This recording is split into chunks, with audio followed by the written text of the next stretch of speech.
दोस्तों इस वीडियो में हम देखेंगे कि कैसे हम घर बैठे बैठे कोटक महिंद्रा बैंक में अपने लिए एक जीरो बैलेंस सेविंग्स अकाउंट खुलवा सकते हैं। एक बार मैं आपको स्क्रीन पर भी दिखाता हूं ये पूरा का पूरा प्रोसेस कि कैसे आपको अप्लाई करना है, कौन कौन सी आपको डिटेल एंटर करनी है। अच्छा, उसके बाद वीडियो केवाईसी कैसे होगी, यानी पूरा का पूरा कंप्लीट प्रोसेस कि आप घर बैठे बैठे कोटक महिंद्रा बैंक में अपना जीरो बैलेंस सेविंग्स अकाउंट कैसे खोलोगे। ये पूरा प्रोसेस अभी मैं आपको साथ साथ करके दिखाऊंगा। लेकिन सबसे पहले जरूरी पता है क्या है, देखो अकाउंट ओपनिंग प्रोसेस सिर्फ 5 मिनट का है, लेकिन सबसे पहले जिस बैंक में मैं अपने लिए एक सेविंग्स अकाउंट खोलना चाहता हूं उसके फीचर्स तो मेरे को पता होने चाहिए ना, कि मेरे को ये बैंक कौन कौन से प्रकार के zero balance savings account offer करता है। अच्छा, इसके अलावा नॉर्मल सेविंग्स अकाउंट कौन से ऑफर करता है, उसके बाद ही इसके चार्जेस हम देखेंगे। ठीक है, डेबिट कार्ड की फीस कितनी है, इंटरेस्ट रेट मुझे कितना मिलेगा, ये सब कुछ पता होना चाहिए। उसके बाद अकाउंट ओपनिंग का प्रोसेस 5 मिनट का, फिर हम साथ साथ करके देखेंगे। ठीक है जी, अब बिल्कुल स्टार्टिंग में एक चीज बता देता हूं। देखो, 2 प्रकार के savings account Kotak Mahindra bank हमें ऑफर करता है। ये जो दोनों है ना, ये जीरो बैलेंस सेविंग्स अकाउंट है। एक का नाम है कोटक 811 क्लासिक सेविंग्स अकाउंट, ये भी जीरो बैलेंस सेविंग्स अकाउंट है, और दूसरे का नाम है कोटक 811 सुपर सेविंग्स अकाउंट, ये भी जीरो बैलेंस सेविंग्स अकाउंट है। ये देखो यहां पे लिखा हुआ है जीरो बैलेंस सेविंग्स अकाउंट, इस पे भी टिक लिखा हुआ है, इस पे भी टिक लगा हुआ है, यानी दोनों ही जीरो बैलेंस सेविंग्स अकाउंट है। लेकिन मेन चैलेंज क्या आता है, कोटक महिंद्रा बैंक एक और अकाउंट ऑफर करता है जिसका नाम है एज सेविंग्स अकाउंट। ये जो एज सेविंग्स अकाउंट है ना, इसके अंदर मंथली एवरेज बैलेंस 10,000 मेंटेन करना पड़ता है। और सबसे बड़ी दिक्कत पता है क्या, मैं बहुत सारे कमेंट पढ़ता हूं, उसमें यही सबसे बड़ी दिक्कत आती है। लोग क्या करते हैं, लोग आंख बंद करके गूगल क्रोम पे जाएंगे, कोटक अकाउंट ओपनिंग लिखेंगे, पता नहीं कहां से जाकर के कौन से कोटक महिंद्रा खोलते, ऑफिशियल वेबसाइट पे जाके हैं, लेकिन देखते नहीं है कौन सा अकाउंट खोल रहे हैं, गलती से खोल देते हैं एज सेविंग्स अकाउंट। अब खोल तो एज देते हैं और खोलने की इंटेंशन होती है कि मेरे को जीरो बैलेंस सेविंग्स अकाउंट खोलना है। अब उसके बाद क्या होगा, ये एज अकाउंट खुल जाता है, फिर अकाउंट में मान लो बैलेंस रखा 2,000, ये सोच के कि मैंने तो जीरो बैलेंस अकाउंट खोला है, चाहे अकाउंट में बैलेंस जीरो रखूं, चाहे 50,000 रखूं, चाहे 1 लाख रखूं, कोई पेनल्टी नहीं लगेगी। अब मान लो अकाउंट में 2,000 पे रख दिया, ठीक है, और अकाउंट खोल रखा है एज जिसमें 10,000 मेंटेन करना था बैलेंस, फिर कुछ ना कुछ पेनल्टी लग जाती है और फिर बैंक मतलब फिर ये हो जाता है कि कोटक महिंद्रा बैंक जो है वो बेकार बैंक है। भाई आपने एज अकाउंट खोला ही क्यों, पहली चीज तो, और अगर एज खोला है तो उसमें 10,000 मेंटेन करो। तो ये काफी लोग गलती कर लेते हैं। ठीक है जी, ऐसा नहीं है कि एज अकाउंट खराब है, उसके फिर अपने अलग फीचर्स हैं, लेकिन अगर आप जीरो बैलेंस अकाउंट खोल रहे हो और गलती से फिर एज खोल ले रहे हो तो फिर प्रॉब्लम है। ठीक है जी, तो एक काम करेंगे, ये जो दोनों अकाउंट है ना, इनका अकाउंट ओपनिंग का लिंक डिस्क्रिप्शन में दे दूंगा ताकि आप गलती से भी एज अकाउंट मत खोल लेना। ठीक है, अब फीचर्स को डिस्कस करते हैं, फिर अकाउंट ओपनिंग प्रोसेस को देखेंगे। ठीक है, अब पहली चीज तो दोनों ही जीरो बैलेंस सेविंग्स अकाउंट है, यानी कोटक 811 क्लासिक अकाउंट भी जीरो बैलेंस है और कोटक 811 सुपर अकाउंट भी जीरो बैलेंस अकाउंट है।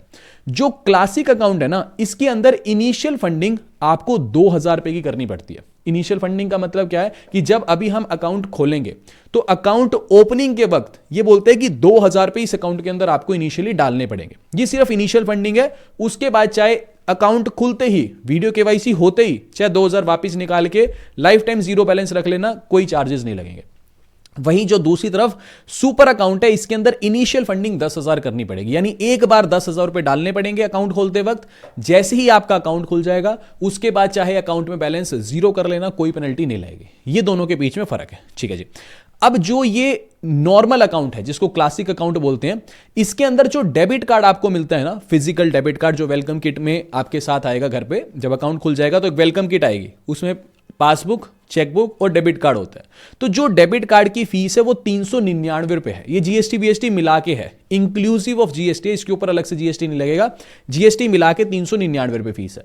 वहीं सुपर अकाउंट का जो डेबिट कार्ड है वो फ्री ऑफ कॉस्ट मिलता है। लेकिन बात एक और है, यहां डेबिट कार्ड फ्री है लेकिन यहां पे एक एनुअल प्रोग्राम फीस 399 रुपए लगा रखी है। तो बात एक ही पड़ती है, मतलब आप कह सकते हो कि दोनों के अंदर डेबिट कार्ड की फीस ही कह सकते हो 399 रुपए। ठीक है जी, अच्छा, दोनों जीरो बैलेंस अकाउंट है। जो क्लासिक अकाउंट है इसमें एनुअल प्रोग्राम फीस नहीं है, मतलब मोटी बात आप यही कह सकते हो कि दोनों के अंदर 399 रुपए का खर्चा है साल में एक बार। ठीक है, वो डेबिट कार्ड का ही आप मान सकते हो। ठीक है जी, अच्छा, इसके अलावा जो नॉर्मल क्लासिक अकाउंट है उसमें चाहे आप ट्रांजेक्शन करो ना करो, 1 रुपया भी मत डालो, ठीक है, मतलब साल में एक आधी ट्रांजेक्शन कर लेना, अदरवाइज अकाउंट डोरमेंट हो जाता है।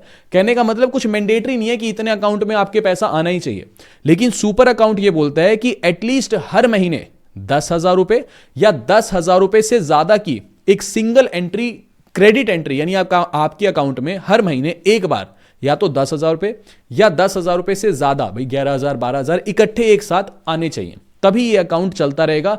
अदरवाइज क्या होता है, फिर इसको थोड़े टाइम के बाद ना नॉर्मल अकाउंट पे शिफ्ट कर दिया जाता है, पेनल्टी कुछ नहीं लगती। अच्छा, एक चीज और है, मान लो एक पहला महीना चल रहा है जनवरी का, आपके अकाउंट में 10,000 नहीं आए तो कोई दिक्कत नहीं है, फरवरी में 20,000 रुपए इकट्ठे डलवा लेना तो दोबारा सुपर अकाउंट चलता रहता है। अब एक सवाल आता है कि सुपर अकाउंट में थोड़े ज्यादा झिकझिक नहीं है क्या? भाई नॉर्मल क्लासिक अकाउंट ही खोल लो, भाई 2,000 रुपए की इनिशियल फंडिंग है, दैट्स इट, उसके अलावा कुछ भी नहीं है, जीरो बैलेंस अकाउंट है। देखो बात ठीक है, अगर आप झिकपिट झिटपिट नहीं लेना चाहते तो नॉर्मल क्लासिक अकाउंट अच्छा है, लेकिन सुपर अकाउंट के अंदर आप इसको एज अ सैलरी अकाउंट रख सकते हो, क्योंकि हर महीने आपकी कुछ ना कुछ सैलरी तो आनी है। 10,000 या उससे ज्यादा की सैलरी इकट्ठी आपके अकाउंट में आएगी, तो आपका ये हर महीने का जो 10,000 रुपए एटलीस्ट आपके अकाउंट में आने चाहिए, उसका जो एक तरह से वो है चैलेंज है वो खत्म हो जाएगा। अच्छा, दूसरी बात, बस इनिशियल फंडिंग 10,000 करनी है, बदले में आपको क्या मिलता है, हर महीने 500 रुपए का कैशबैक मिलता है। कैसे? ये बोलता है कि जो आपको डेबिट कार्ड मिलेगा ना सुपर अकाउंट के साथ, उस डेबिट कार्ड से अगर आप कहीं पे भी कुछ भी खर्चा करते हो तो आपको 5% का कैशबैक मिलेगा। महीने में ज्यादा से ज्यादा 500 रुपए मिलेगा, यानी इसको 12 से मल्टीप्लाई कर लो साल के, तो साल का मैक्सिमम 6,000 रुपए का आपको कैशबैक मिलता है।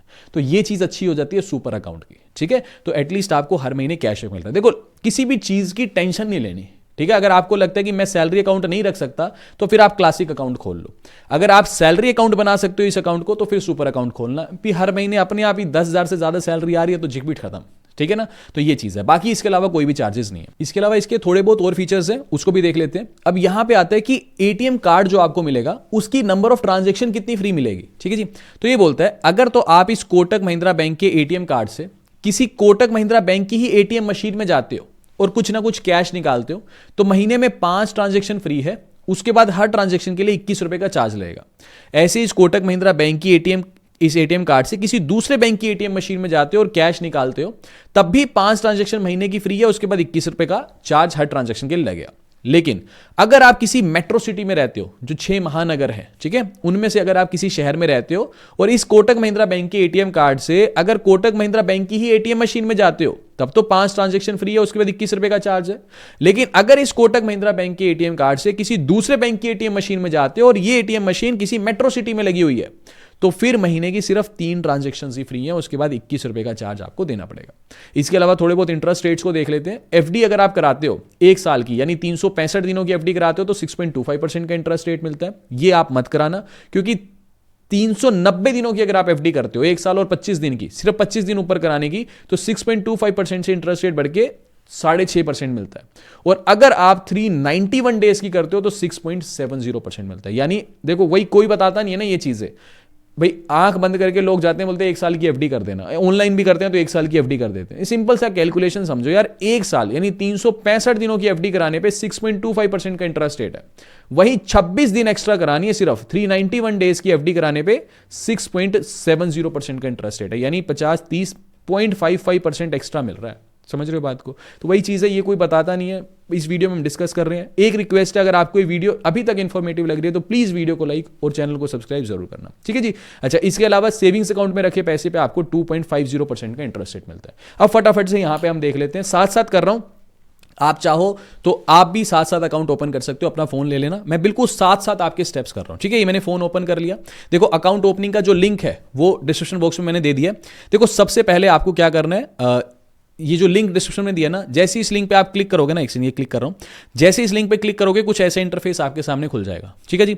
यहां पे आपसे सबसे पहले बेसिक डिटेल पूछ रहे हैं। सबसे पहले तो बोल रहे हैं अपना मोबाइल नंबर एंटर करो, तो जो भी मोबाइल नंबर आप बैंक के साथ रजिस्टर करवाना चाहते हैं वो मोबाइल नंबर आप एंटर करोगे।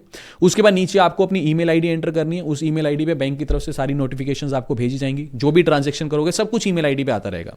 और नीचे आपको रेजिडेंशियल पिन कोड डालना है, जिस भी शहर में आप रहते हो वहां का पिन कोड डालना है।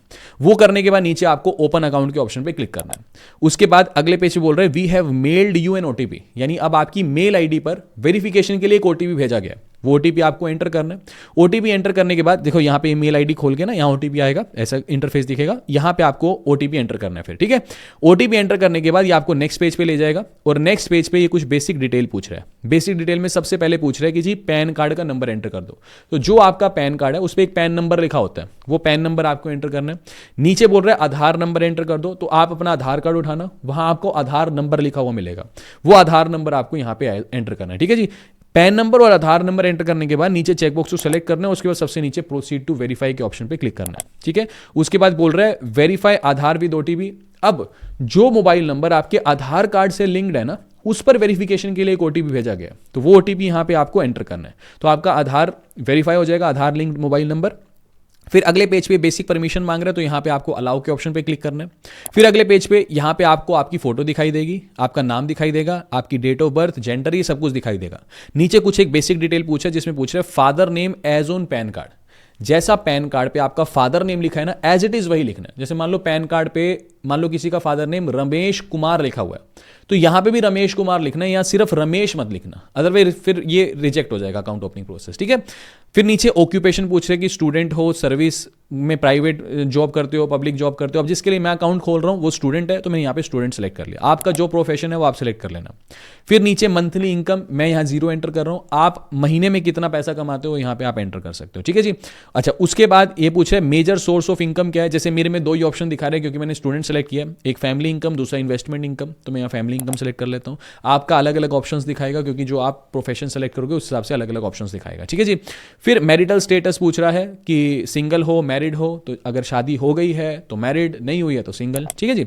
नीचे बोल रहा है enter mother's maiden name. Maiden name का मतलब ये होता है कि आपकी मदर का सरनेम जो शादी से पहले था। जैसे फॉर एग्जांपल मान लो किसी की मदर का आज नाम लेट अस सपोज सीमा अरोड़ा है आज, ठीक है, और शादी से पहले नाम उनका सीमा बत्रा था, ठीक है, तो बत्रा उनका मेडन नेम हो गया। शादी से पहले उनका सरनेम क्या था वो मेडन नेम बोलते हैं। बट ये ना एक कंफ्यूजन क्रिएट कर देता है, सच बताऊं तो, ठीक है। कई बार पासबुक पे बत्रा मतलब कुछ भी पहले का नाम लिखा आ जाए तो फिर आप कंफ्यूज हो जाओगे। तो इसमें एक काम करना, मदर मेडन नेम में ना आज जो आपकी मदर का नाम है ना वही एंटर करना, कंप्लीट नाम, कोई दिक्कत नहीं है, ठीक है। अदरवाइज कंफ्यूज हो जाओगे, बाद में कुछ पासबुक पे लिखा हुआ आ गया ना मेडन नेम में, फिर आप कंफ्यूज हो जाओगे, ठीक है। अच्छा, फिर उसके बाद नीचे कंफर्म मेडन नेम में वही बोलता है, आप अपनी मदर का नाम ही यहाँ पे आप एंटर करो, ठीक है जी। अच्छा, ये सब कुछ करने के बाद अगले पेज पे बोल रहा है यूअर करंट एड्रेस। यहाँ पे कम्युनिकेशन एड्रेस में ना ऑटोमेटिक एड्रेस उठा लेगा आपके आधार कार्ड का, जो आपके आधार कार्ड पे एड्रेस लिखा है ना एज इट इज वो एड्रेस उठा लेगा, ठीक है। अच्छा, इस पेज को नीचे की तरफ स्क्रॉल डाउन करोगे, फिर ये बोल रहा है वेयर डू यू स्टे, ठीक है, आप कहां पे रहते हो फिलहाल। नीचे पूछ रहा है सेम एज कम्युनिकेशन एड्रेस। देखो, जो ये कम्युनिकेशन एड्रेस इसने आधार कार्ड का एड्रेस उठा लिया। अगर तो आप अपने आधार कार्ड वाले एड्रेस पे ही रहते हो तो इस चेकबॉक्स को टिक कर लेना कि हाँ जी मेरा फिलहाल भी एड्रेस, मेरा कम्युनिकेशन एड्रेस यही है जो अभी आपने दिखाया। लेकिन कई बार क्या होता है, किसी का आधार कार्ड का एड्रेस दिल्ली का है, लेकिन वो फिलहाल नौकरी मान लो मुंबई में कर रहा है, और मुंबई में वो किराए के मकान पे रह रहा है, तो उसको तो वेलकम किट मुंबई वाले एड्रेस पे चाहिए ना, वो दिल्ली मंगा के क्या करेगा, ठीक है। तो अगर आपका एड्रेस अलग अलग है तो नीचे यहां पे कंप्लीट अपना जहां पे आप फिलहाल रह रहे हो किराए के मकान पे वो कंप्लीट एड्रेस एंटर कर देना, और इसी एड्रेस पे फिर आपको वेलकम किट बैंक की तरफ से भेजी जाएगी जिसमें डेबिट कार्ड, पासबुक, चेकबुक होगा, ठीक है। तो उसके बाद नीचे प्रोसीड के ऑप्शन पे आप क्लिक कर देना। फिर अगले पेज पे बोल रहा है कि जी ऐड अ नॉमिनी। नॉमिनी का सिंपली मतलब ये होता है कि अगर भगवान ना करे कल को अकाउंट होल्डर को कुछ हो जाए, जिसका अकाउंट खुल रहा है, तो जिसे अकाउंट होल्डर नॉमिनी बनाता है बैंक सारा पैसा नॉमिनी को बिना सवाल जवाब के दे देता है। तो किसी को भी आप नॉमिनी बना सकते हो। जिसको नॉमिनी बनाना चाहते हो यहां पे आपको एंटर नॉमिनी नेम में उसको नॉमिनी डालना है, ठीक है जी। फिर रिलेशनशिप क्या है, भी आपका बच्चा है, स्पाउस मतलब वाइफ, या फिर अगर कोई फीमेल खोल रही है तो स्पाउस मतलब हस्बैंड, ठीक है। पेरेंट्स को, फ्रेंड्स को, किसी को भी नॉमिनी बना सकते हो। नॉमिनी की डेट ऑफ बर्थ पूछ रहे हैं, यहाँ अपनी मत एंटर करना उसके बाद, ठीक है, डेट ऑफ बर्थ में, तो यहाँ नॉमिनी की डेट ऑफ बर्थ। फिर नीचे नॉमिनी का एड्रेस, पहले तो बोल रहा है कि सेम एज योर एड्रेस। अगर आपको नॉमिनी का एड्रेस सेम है, मान लो आप अपने बेटे को बना रहे हो नॉमिनी, तो यहां चेकबॉक्स को सेलेक्ट कर लेना क्योंकि एड्रेस आप दोनों का सेम है। लेकिन अगर किसी दोस्त को बना रहे हो तो नीचे फिर कंप्लीट एड्रेस नॉमिनी का आप डाल सकते हो, ठीक है जी। उसके बाद नीचे प्रोसीड के ऑप्शन पे आपको क्लिक करना है। फिर अगले पेज पे मेन चीज ये पूछ रहा है कि अकाउंट खोलना कौन सा है। 2 अकाउंट हमने डिस्कस किए थे, एक कोटक 811 क्लासिक अकाउंट जो नॉर्मल 0 बैलेंस अकाउंट है जिसमें इनिशियल फंडिंग सिर्फ 2000 पे ही करनी है, और दूसरा है सुपर अकाउंट जिसमें इनिशियल फंडिंग 10,000 की करनी है, लेकिन हर महीने 500 रुपए तक का आप मैक्सिमम कैशबैक अवेल कर सकते हो। तो यहां पे मैं क्लासिक खोल रहा हूं, आपकी चॉइस है। अगर आप सैलरी आती है इस अकाउंट में या फिर as a salary account use करना चाहते हो इस अकाउंट को, तो फिर सुपर अकाउंट बेटर रहेगा, ठीक है जी। तो चलो यहां पे देखो, जैसे दिखा भी रहा है सुपर अकाउंट के नीचे क्या दिखा रहा है, मिनिमम बैलेंस 0, फिर मंथली यहाँ पे क्या दिखा रहा है, मंथली डिपॉजिट यहाँ पे 10,000 दिखा रहा है कि 10,000 आपको हर महीने डालने पड़ेंगे एक बार, ठीक है। फिर मैंडेटरी इनिशियल फंडिंग ये 10,000 दिखा रहा है। उसके बाद एनुअल फीस के अंदर 399 रुपये दिखा रहा है नीचे, ये सब कुछ करना है, ठीक है। ऐसे ही क्लासिक के अंदर क्या दिखा रहा है, मिनिमम बैलेंस 0 और मैंडेटरी फंडिंग 2,000 दिखा रहा है, और ये सारी चीज़ें हैं। तो जो भी आप सेलेक्ट करना चाहो सेलेक्ट कर सकते हो। मैं यहाँ पे क्लासिक सेलेक्ट कर रहा हूँ नीचे से, ठीक है। उसके बाद ये 2000 रुपये की यहाँ पे फंडिंग पूछ रहा है, तो यहाँ पे 2000 रुपये की हम कर देंगे, डिपॉजिट 2000 पे क्लिक कर देंगे, ठीक है। ये करने के बाद आप किसी भी मोड से पेमेंट कर सकते हो, फोन पे, गूगल पे, पेटीएम, किसी से भी कर सकते हो। ये 2000 रुपये हमने पेटीएम से यहाँ पे कर दिया, ट्रांजेक्शन कंप्लीट का मैसेज आएगा।